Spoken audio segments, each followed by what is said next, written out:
sempre nos acompanhando. Boa noite. Como eu gosto de falar sempre quando eu venho fazer essa conversa com vocês aqui, é uma casa que eu gosto muito de estar presente, porque desde quando eu conheci o Espiritismo, era aqui e lá onde eu frequento agora que eu ficava revezando. Acabou que a gente vive onde está mais perto de casa, né? Aí eu fiquei para lá, mas é como se fosse a minha segunda casa. De repente é por isso que Rosinéia, né, fica insistindo para eu voltar aqui.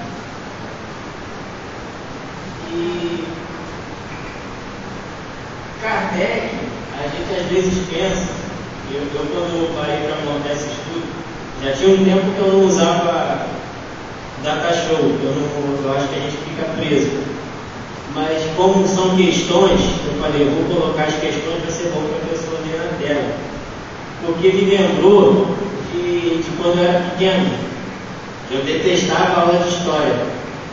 Não gostava porque o professor botava a gente para copiar muita coisa. E aí eu não gostava. E eu sempre pegava para minha mãe e falava, eu não vou ler o texto que ele passou não. Aí ela fazia questões para mim. E Kardec, a gente às vezes pensa que Kardec foi tirando da cabeça as questões que ele ia fazer, não. Ele recebia o texto inteiro e ele didaticamente para a gente compactava isso em forma de questões. Eu falei, Kardec estudava do mesmo jeito que eu, só que eu estudava outras coisas, né? E Kardec trouxe para a gente a doutrina dos espíritos. E é uma forma que ele fez de compactar uma coisa que era muito explicativa em algumas questões. E a nossa tarefa, quando a gente para estudar o livro dos Espíritos, é tentar desenvolver. Eu lembro de uma vez que um moço chamado Altif Pampiro, que era o presidente do Centro Espírita Leão Denis, veio aqui no Grêmio e ele tinha que comentar umas questões de número, eram umas 3 ou 4 questões. E o negócio é tão compactado que ele só lendo a pergunta, ele ficou 2 horas falando. Ele não falou o resto, mas ele me falou muita coisa. É claro que eu não vou fazer igual porque eu não tenho essa capacidade toda. Né? Bom, paixões. Sempre que Kardec vai falar sobre paixões, ele vai associar a palavra a uma espécie de motivação que a gente tem. Quando a gente pensa em paixão, antigamente eu pensava que era aquela coisa de ficar apaixonado, e não é isso. Quando a gente pensa em paixão, a gente pensa naquela motivação que a gente tem para fazer alguma coisa. Eu lembro tinha uma série que passava, não sei se está passando, Largados e Pelados. As pessoas eram largadas lá no meio da floresta para se virar, sem saber caçar, sem saber nada, e a fome gerava uma motivação neles que em algum tempo o cara já ficava craque no pescar, no caçar, com o que tinha na mão. É esse tipo de motivação que Kardec fala quando ele vai falar das paixões. E ele vai dizer que não é uma coisa ruim, que ela faz parte de nós. As paixões, elas estão em nós. O que seria ruim seria quando a gente começa a se exceder. E aí a gente, ao longo das questões, a gente vai ver isso. Foi por causa desse excesso que Kardec vai começar a falar sobre aquela parte de dominar as nossas más inclinações, que a gente vai ver isso mais para frente. Deixa eu ver se acerta o botão. É o outro. Eu catei, não dá para a gente ficar só nas questões ali. Então eu catei no livro dos Espíritos um monte de palavras. Eu falei assim, vou pesquisar tudo que Kardec falou sobre paixões. E hoje em dia, com o arquivo de computador, o PDF, tu bota lá na busca, paixões, ele achou 834 vezes que Kardec escreveu a palavra paixões. Eu falei, não dá para trazer 834 coisas para falar. Né? Então, eu separei algumas coisas que tinham mais a ver com o estudo. E logo na introdução do livro dos Espíritos, ele trouxe esse trechinho. Separei só esse trechinho. O espírito encarnado se acha sob a influência da matéria. O homem que vence esta influência pela elevação e depuração de sua alma se aproxima dos bons espíritos, em cuja companhia um dia estará. Aquele que se deixa dominar pelas más paixões e põe todas as suas alegrias na satisfação dos apetites grosseiros, se aproxima dos espíritos impuros, dando preponderância à sua natureza animal.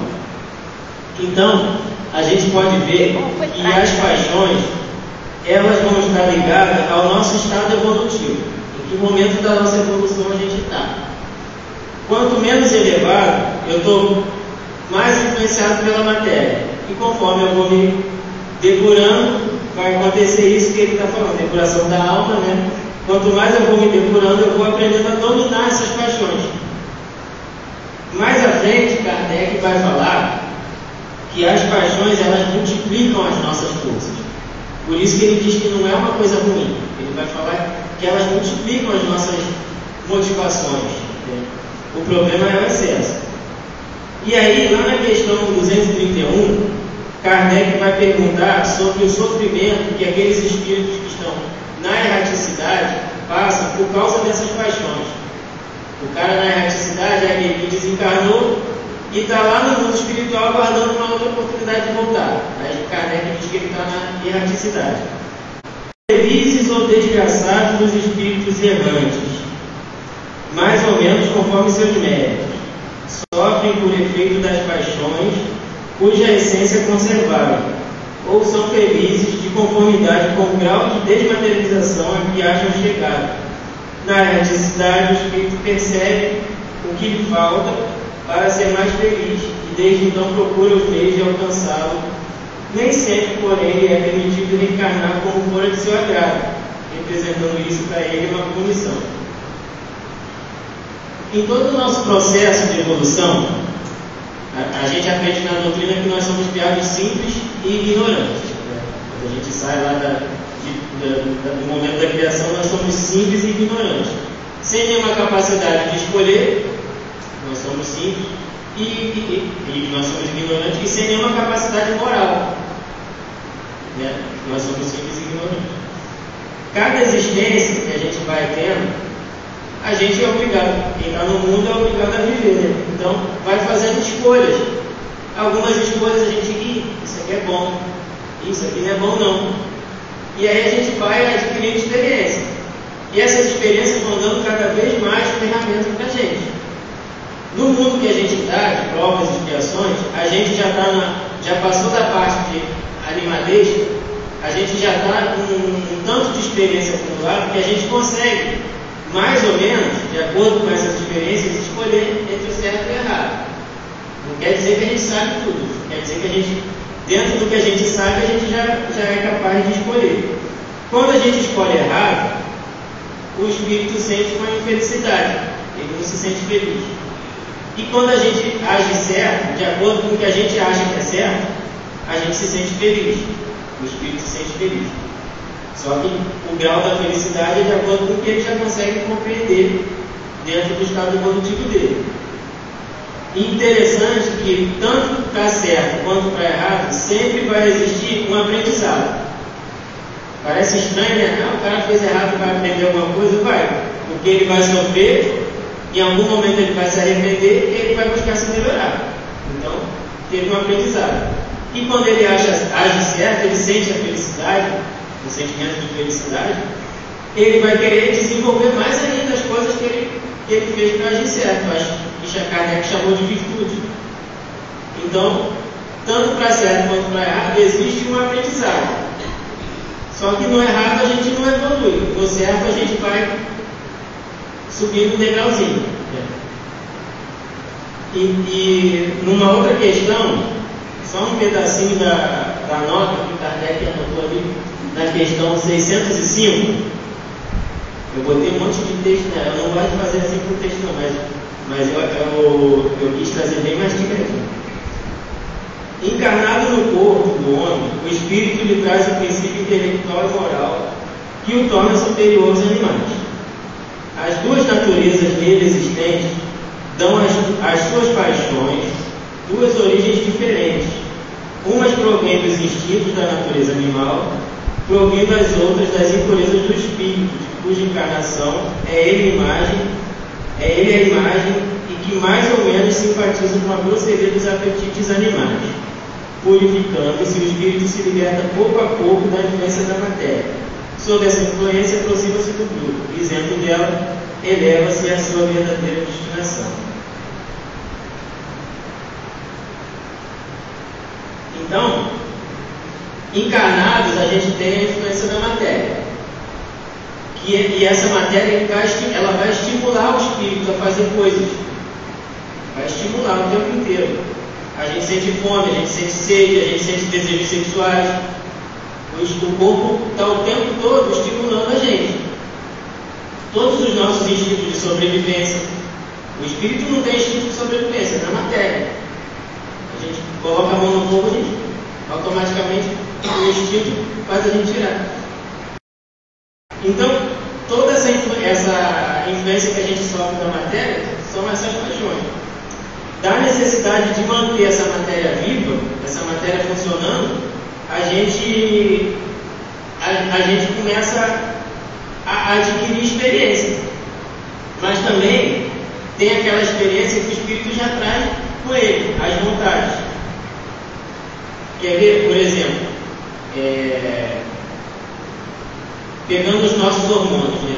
O espírito sente desejos sexuais. Quem tem adolescente em casa sabe como a matéria mais jovem tem muito mais influência do que, né?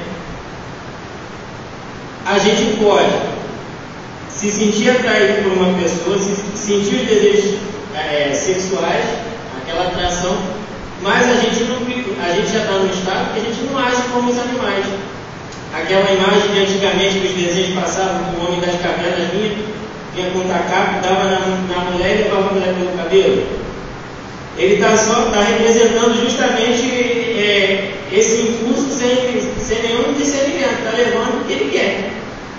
Eu lembro até de um filme, eu não lembro se é aquela Descoberta do Fogo, um filme antigo com aquela que não tem nenhuma legenda, porque é tudo os homens da caverna, que juntou dois grupos desses homens da caverna diferentes. Eles se encontraram. O macho de um grupo se interessou pela fêmea do outro grupo e vice-versa, mas eles estavam em estado evolutivo diferente. Quando ele vai para cima dela e quer fazer igual um animal fazia, né, que eles andavam meio que agachados com quatro apoios, ele queria vir e fazer igual um cachorro na rua fazia, e ela não deixa. Ela já tinha uma coisa de não deixar. Ela não deixou, mas ela queria ele, e ela faz ele virar de frente para ela. E isso é uma mensagem interessante que a gente estuda na antropologia. Na antropologia ela fala que quando esses hominídeos, o que a gente chama erradamente de homem das cavernas, esses hominídeos começaram a andar na posição vertical, a posição do órgão sexual da mulher mudou. Aquela visão que ele tinha era por trás, passou a ser pela frente. E a forma deles popularem mudou. E aí eles passaram a ter que olhar de frente um para o outro. E aí aquela sensação boa que eles tinham quando estavam fazendo o ato foi associada à pessoa que eles estavam vendo. E aí começou a desenvolver neles o sentimento. Então partiu de uma paixão bruta, uma necessidade bruta da matéria, e foi refinando para ter o sentimento. Hoje ninguém sai na rua e dá uma tacapada na pessoa e leva pelos cabelos. Pelo menos não deveria, né? Tem outras situações que a gente não está tão envolvido assim. Mas um sentimento que era bruto, uma necessidade da matéria que era bruta, foi refinando. E aí a gente vê lá acho que é no capítulo 10 ou 11, que fala da lei de amor, que vai falando que desde o menor animal até o espírito mais evoluído, já existe o amor ali. Só a forma dele se desenvolver que está em estágio diferente. Então, como eu me perdi? Como esse processo é muito longo, Esse homenzinho que pegava a mulher pelos cabelos até chegar onde a gente está agora, que somos nós lá atrás, né? Até esse homenzinho chegar onde nós estamos agora, demorou muito tempo. Encarnações, e não foram pouco, milhares e milhares de encarnações, até a gente refinar esse sentimento e querer ficar com uma pessoa só. E querer ter aquela sensação, não precisa às vezes nem a necessidade que ele tinha antes de copular. Eu acho essa palavra muito estranha. A necessidade de fazer amor não tem mais. Às vezes a pessoa só quer viver o resto da vida. Tem até animais que já são assim. Tem animais que vivem com o mesmo parceiro a vida inteira. Vários animais. Eu conheço o pinguim e tinha um outro que eu esqueci. Tem vários animais. Mas só que até a gente chegar a esse estágio, desse fruto até aqui, a gente tem outras paixões que a gente precisa dominar também. E Kardec, ele fez uma pergunta interessante. Parece que a princípio que não caberia aqui no estudo, mas cabe. Que foi a 742. O que é que impede o homem à guerra? Predominância da natureza animal sobre a natureza espiritual. Transbordamento das paixões. As paixões aí de novo. No estado de barbárie, os povos um só direito conhecem, o do mais forte. Por isso é que para tais povos, o de guerra é um estado normal. À medida que o homem progride, menos frequente se torna a guerra, porque ele evita as causas, fazendo a humanidade, quando a sente necessário. E aí, essa questão, ela me fez pensar uma coisa. A gente ainda deixa acontecer muito desses transbordamentos da paixão, das paixões aí que ele fala. Às vezes no trânsito, às vezes em várias situações. A gente, por causa de uma bobeira, às vezes o estresse vai lá em cima, né? E geralmente a gente fala que escuta em vários canais do YouTube, palestrantes famosos, falando que a gente já está no mundo de regeneração, vamos sair dos estados de provas e expiação para regeneração. Eu não acho, mas aí é a opinião minha. Eu acho que a gente está longe ainda do mundo de regeneração. Por que eu estou dizendo isso? Justamente por causa desse estresse momentâneo que a gente tem. Talvez a maioria, se a gente for tirar uma média, talvez passe. Semana passada ou retrasada, não lembro, eu estava saindo de casa para ir trabalhar e eu saio 8h30, na hora que aquele outro jornal está começando, acaba o RJTV e o outro jornal fala mais de coisas globais, né? E a chamada era que a ONU tinha emitido um relatório e que tinha até aquele dia tinha 92 países em conflitos armados, 92 países em guerra. Então, eu não acho que a gente está nem perto do mundo de regeneração por enquanto. Ainda tem muito trabalho a fazer. Mas para o espírito que responde que a gente está perto, é porque o espírito não tem esse tempo, né? O tempo para ele é uma piscada de olhos. Então, os dois estão certos. Eu tanto quem diz que está e quem diz que não está. Então, o espírito, ele pode, nesse processo todo de evolução, ele pode ficar estacionado. Estacionado não quer dizer que ele não está aprendendo nada. Ele só não está evoluindo. Ele, às vezes, pode querer continuar insistindo no erro. Não é porque eu aprendi uma coisa errada que eu vou começar a fazer certa, senão a gente já estava lá longe. Né? A gente continua errando muito e muitas vezes. E o espírito que está estacionado é esse. Ele está errando, ele sabe que erra. Aí sofre, aí volta, acaba errando de novo, mesmo ele insiste naquele erro. Até uma hora ele fala, não, agora eu quero desenvolver virtude, vou começar a aprender outras formas de resolver isso. Quando a gente percebe que está errando, a gente gera o aprendizado e segue em frente. Quando a gente reencarna, a gente tem um planejamento. E quanto mais esse espírito está consciente desses erros que ele pratica, quanto mais ele está consciente de si, mais ele consegue participar desse planejamento. Quanto menos consciente, menos evoluído, mais para perto daquele cara lá do tacaco, do que pega a mulher pelo cabelo, menos ele vai participar desse planejamento, mais ele vai ser auxiliado. A gente não pode colocar isso como desculpa para dizer que eu não participei do meu planejamento, porque a gente já está num estado que a gente não é aquele cara do tacado. Então a gente participa nem muito do nosso planejamento. E é por isso que Kardec vai falar que toda expiação é quando a gente detecta que a gente errou. Eu estava lá insistindo no erro. Toda vez que eu desencarnava, eu sofria. Quero reparar esse negócio. Quando eu detecto em mim uma imperfeição e eu quero reparar, Kardec chamou isso de expiação. Só que a expiação ela não vai vir na próxima encarnação. Eu posso também ter coisas boas que eu posso ir reencarnando e desenvolvendo essas coisas boas, para quando eu decidir vir a expiação no meu planejamento, eu ter ferramentas suficientes para passar por ela. Senão não adianta nada. É igual o cara que não estudou para a prova e manda fazer a prova de novo. Eu preciso trabalhar virtudes para ficar mais fortalecido. E aí, dito isso, a gente entra na própria questão do tema. Ela começa lá na 907. Será substancialmente mal o princípio originário das paixões, embora esteja na natureza?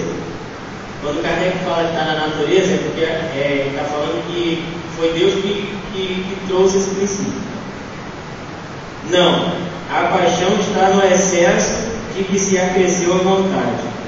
Lá no início eu falei que as paixões não são ruins, visto que o princípio que lhe dá origem foi posto no homem para o bem, tanto que as paixões podem levá-lo à realização de grandes coisas. O abuso que delas se faz é que causa o mal. Nós possuímos muitas vontades, e tem vontades que momentaneamente a gente se sente feliz em realizar. Muitas. Mas essas vontades elas podem levar a gente para situações que acabam atrapalhando.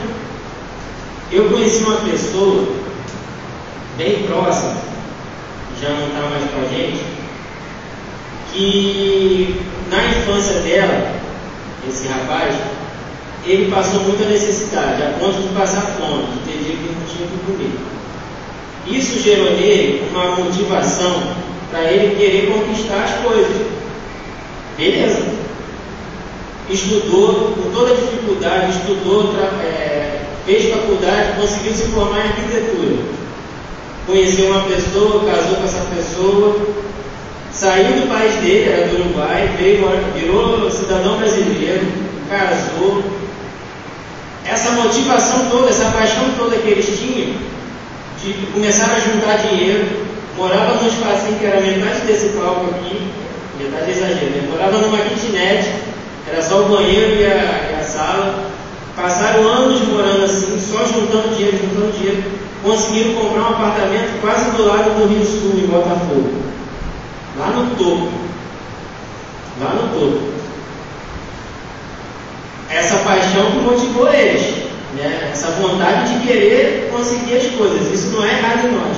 Onde é que começou a dar errado? A esposa começou a estudar também. Eles não gastavam dinheiro com xerox. Eles não conseguiam gastar dinheiro, chegar e falar: Carla, vamos ali comer um cachorro quente. Não rolava. O excesso dessa busca que eles tiveram fez a pessoa não conseguir nem soltar um sorriso, não ia ferver um sorrisão na água se estivesse segurando. E isso fez Kardec perguntar sobre qual o limite que a gente tem que dar às paixões. Onde é que a gente vai descobrir o limite disso? Porque foram essas paixões que levaram a pessoa a ficar assim. Mas em algum momento dava tempo de parar. E aí Kardec pergunta isso: como se poderá determinar o limite onde as paixões deixam de ser boas para se tornarem más? As paixões são como um corcel, aquele cavalo de corrida, que só tem utilidade quando governado e que se torna perigoso desde que passe a governar.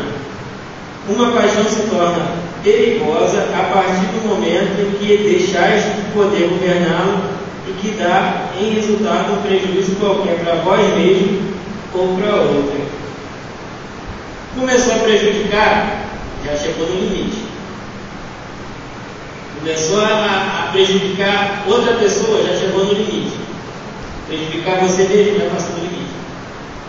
Não dá para ir mais para frente. Funcionou até ali, mas não dá. É igual pessoas que têm uma motivação para corrupção e cada vez mais querendo dinheiro. A pessoa não tem nem como gastar aquele dinheiro para o resto da vida, mas quer mais. Né? Chegou no limite. E é uma motivação totalmente errada, né? Para a gente que já sabe. E ele continua a resposta.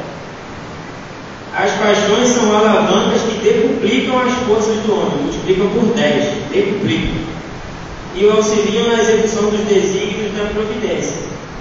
Mas em vez de as dirigir, deixa que elas o dirijam, cai o homem nos excessos e a própria força que, manejada pelas suas mãos, poderia produzir o bem, contra ele se volta e os mata. Hoje, na hora do almoço, antes de voltar para o trabalho, a gente estava vendo um vídeo de um fisioterapeuta e ele estava explicando, conversando com um cara. Eles fizeram um estudo de por que as pessoas se lesionam na corrida. Eles falam, as pessoas estão muito apaixonadas por saúde e tal, e começaram a correr. E nesse estudo, a gente logo pensava o tênis que está ruim, o jeito de pisar. Nesse estudo, o que lesionava as pessoas era o excesso. E você começa a correr daqui e ali, daqui a pouco você se acostuma e começa a aumentar. Quando vê, você está fazendo excesso, mesmo um pouco aguentando, aí lesiona. E 99% das vezes era isso. Aquela paixão acabou lesionando a pessoa. E a resposta continua. Todas as paixões têm seu princípio num sentimento ou numa necessidade natural. O princípio das paixões não é assim um mal, pois que assenta numa das condições providenciais da nossa existência. A paixão propriamente dita é a exageração de uma necessidade ou de um sentimento. Está no excesso e não na causa, e este excesso se torna um mal quando tem como consequência um mal qualquer. Essa definição da paixão que está no excesso é útil em qualquer etapa da nossa evolução, para nós. Porque ela vai abranger tanto para espírito que está logo no início da caminhada dele, quanto para quem está mais para frente. Porque o excesso todo mundo comete em algum momento. E vai depender de como aquele espírito entende o que é certo e o que é errado. Às vezes, uma coisa que é em excesso para mim pode não ser para você. Ou então uma coisa que é excesso para você, para mim não está, ainda está dando. Nós somos pessoas diferentes. Não quer dizer que os dois estejam certos e que os dois estejam errados. É cada um no seu momento. No entendimento de uma pessoa pode estar, não, isso aqui está pouco, quero mais. No entendimento de outra. Aí tem a outra questão, Kardec coloca. 909. Poderia sempre o homem, pelos seus esforços, vencer as suas más inclinações? Sim, e frequentemente fazendo esforços muito insignificantes. O que lhe falta é a vontade. Quão dentre vós fazem esforço? Quão poucos de vós fazem esforço? Vocês perceberam que ele mudou a palavra paixão para má inclinação? Percebeu que ele mudou? Está na sequência. E é exatamente isso que ela é. É uma inclinação. O que ela é não, o que ela causa. Diante de uma necessidade que o espírito está tendo ali, uma paixão, a gente pode agir de várias maneiras. De acordo com as minhas experiências, eu posso querer continuar fazendo da maneira que mais me agrada, mesmo sabendo que não é certo. Aí eu me inclino mais para cá. Ou eu posso me esforçar a fazer da maneira certa, eu sei que é certo, mas não me agrada muito às vezes, todo mundo é imperfeito, e me inclino para o outro lado. Por isso que ele trocou para má inclinação. E a gente sempre vai ter auxílio nesse processo. Por isso que ele faz a questão seguinte: pode o homem achar nos espíritos eficaz assistência para triunfar de suas paixões? Se pedir a Deus e ao seu bom gênio com sinceridade, os bons espíritos lhe virão certamente em auxílio, porquanto essa é a missão deles. Só que a gente não pode esquecer que auxílio não é ele pegar na tua mão e te levar, ó, vai fazer isso aqui. Eles vão estar inspirando a gente. Inspiração vai depender de que espíritos a gente atrai. A gente tem lá o nosso espírito protetor, mas a gente vai escutar quem? Por isso que ele cita, coloquei, a questão 459, que é aquela questão que Kardec pergunta se os espíritos influenciam no nosso pensamento. E eles falam muito mais do que imaginam, a tal ponto que são eles que nos dirigem. Imagina que é um cabo de guerra, e em qual que você vai botar a tua força? Tem gente te influenciando para o bem, gente te influenciando para o mal. Você está mais inclinado a aceitar qual? Porque no final, a responsabilidade é da pessoa. Né? Não dá para chegar e falar, não, foi o espírito tal que estava me influenciando. Não, você quis escutar o espírito tal. Do mesmo jeito que tem um monte de gente boa te influenciando, tem um monte de gente que acha que está fazendo certo e também está querendo teu mal, está causando teu mal. Às vezes não está nem fazendo por maldade, mas a pessoa gosta da mesma coisa que você, está ligado de você, te influencia por outra coisa. E aí tem sempre forças influenciando a gente. Mas será que a gente consegue resistir a essas forças? Kardec também perguntou isso. Não haverá paixões tão vivas e irresistíveis que a vontade seja impotente para dominá-las? Será que há? Há muitas pessoas que dizem quero, mas a vontade só lhes está nos lábios. Querem, porém, muito satisfeitas, ficam que não seja como querem. Às vezes a gente fala, quero tanto evoluir, mas o que eu estou fazendo para evoluir? É isso que ele está falando. Quando o homem crê que não pode vencer as suas paixões, é que seu espírito se compraz nelas, em consequência da sua inferioridade. Compreende a sua natureza espiritual aquele que as procura reprimir. Vencê-las é para ele uma vitória do espírito sobre a matéria. Então não existe paixão irresistível. Não existe. Existe o momento que a gente está no nosso estado evolutivo. Para qual eu estou caindo mais? E tem coisas que a gente ainda não consegue fazer realmente. O problema não são essas coisas que a gente não consegue fazer. O problema é quando a gente detecta uma coisa que a gente está fazendo que está errada e de vez em quando a gente continua fazendo errado. Que aí já cai no nosso cofrinho da responsabilidade ali.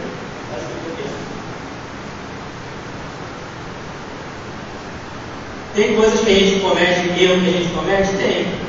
Se eu sei que esse erro está errado, aí está na minha responsabilidade não fazer ele. Mas não é erro que o doido lá na frente na palestra falou que isso aqui é errado. Tem que ser errado para você. Você acha que isso é errado? Lá no fundo, sinceramente, você acha que isso é errado? Então, não faz mais. Ah, Paulo falou um monte de besteira lá na frente, tá? Então, porque cada um está num momento de evolução. De repente, a forma que eu entendi aqui, que eu estou passando, é de um jeito. E a pessoa não acha que está certo. E está tudo bem. E na última questão, Kardec vai justamente perguntar sobre como combater esse predomínio, né, da matéria. E aí ele vai perguntar, qual o meio mais eficiente de combater o predomínio da natureza corpórea? E eles são curto e grosso: praticar a abnegação, E aí, claro que eu fui ver lá o significado de abnegação.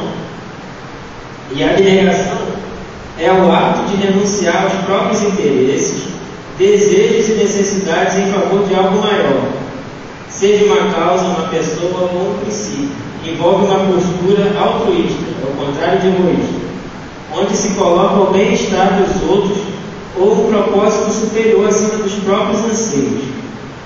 A abnegação, como meio de combater o predomínio dessa que Kardec chamou de natureza corpórea, é um caminho para a evolução espiritual e moral. E quando a gente pratica, o indivíduo ele se aproxima daqueles ensinamentos que o Espiritismo prega. Tudo que está no Espiritismo está pendurado em quê? Fora da caridade e numa salvação. Porque é uma doutrina que é para evoluir o espírito, que é para a gente aprender sobre isso, e está tudo pendurado nisso, fora da caridade e numa salvação. E Kardec, ele, na questão 886, ele pergunta o que seria caridade. E a gente decora isso como um BIP, né? Antigamente tinha aqueles caras que andavam com BIP, e aí decoraram como isso, que é benevolência para com todos, indulgência para as imperfeições dos outros e perdão das ofensas. E às vezes a gente pensa que indulgência para com todos e indulgência para as imperfeições dos outros está sempre direcionado de nós da gente para o outro, né? E perdão das ofensas a gente confundiu também pensando que era a gente que tinha que perdoar. Geralmente a gente escuta uma palestra numa casa espírita e na maioria das vezes a pessoa fala: nós temos que aprender a perdoar, nós temos que aprender, é sempre nesse sentido. Mas vai numa reunião mediúnica e aquele amiguinho que vem te perseguir, que vem te cobrar, ele está querendo que você peça perdão. Você fez alguma coisa para ele e ele está te cobrando. Pega qualquer livro espírita que tem o perseguidor está perseguindo justamente porque o cara fez alguma coisa.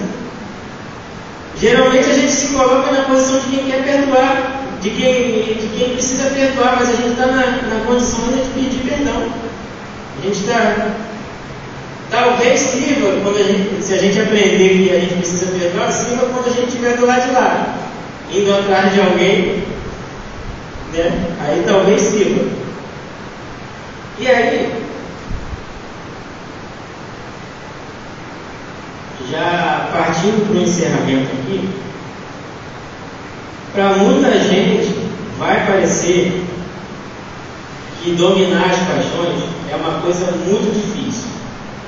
E realmente porque é uma coisa que está o tempo todo borbulhando na gente. Eu lembro quando eu estudava, que o professor colocou uma frase de Freud lá, que ele falava que se deixasse a humanidade sem sexo por um ano, ela se destruiria. Então, a gente tem muitas coisas que estão borbulhando na gente ali, querendo explodir, que a gente precisa controlar. Então, controlar as paixões é difícil sim. Mas durante a nossa caminhada, a gente vai encontrar pessoas que vão servir de exemplo. A gente está aqui todo mundo misturado, tem gente que está mais para trás, tem gente que está mais para frente, a gente não tem como saber. E tem os comportamentos diferenciados de todo mundo. De repente, tudo que eu falei aqui não vai servir para nada. Aí quando eu sair ali e fizer algum ato que faça sentido para a pessoa fala: agora entendi o que ele quis dizer.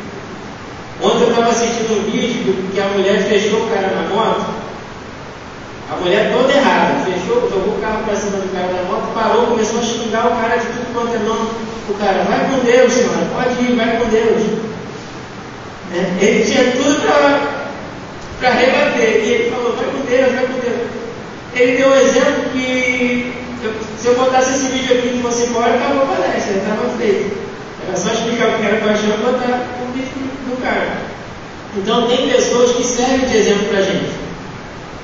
Ainda mais cedo, a Carla estava tocando a música da Maria Zotiscati. Ela é uma atriz, uma cantora, né, aqui do nosso movimento espírita, mais lá para Bangu. E tinha eu acho que é uma música, não sei se é uma música ou se eu ouvi uma coisa que ela escreveu. O Tony vai saber mais que eu. Que ela fala que muitas vezes nós somos o único livro que a pessoa consegue ler. Depois que eu ouvi essa frase, nunca mais esqueci. Tu começa a querer se segurar na hora que você vai agir de qualquer jeito. E você está servindo sempre de exemplo para alguém. As pessoas podem não estar te vendo, mas tem espíritos que estão te vendo. Não está no livro dos espíritos o que atrai os bons espíritos? É o teu comportamento. E o que atrai os que não são tão bons? O teu comportamento também. Então, se você está fazendo coisas boas, e Kardec, quando ele pergunta, deixa eu ver direitinho, ele pergunta o meio mais eficiente. Ele não diz que é o único meio. O mais eficiente é praticar a abnegação. É todo mundo que vai conseguir praticar a abnegação? De repente não. Mas eu posso seguir o exemplo de outras pessoas. E aí, já encerrando aqui, eu conheci uma pessoa que eu posso dizer que eu me senti muito feliz dela ter passado pela minha vida e me ensinado muitas coisas.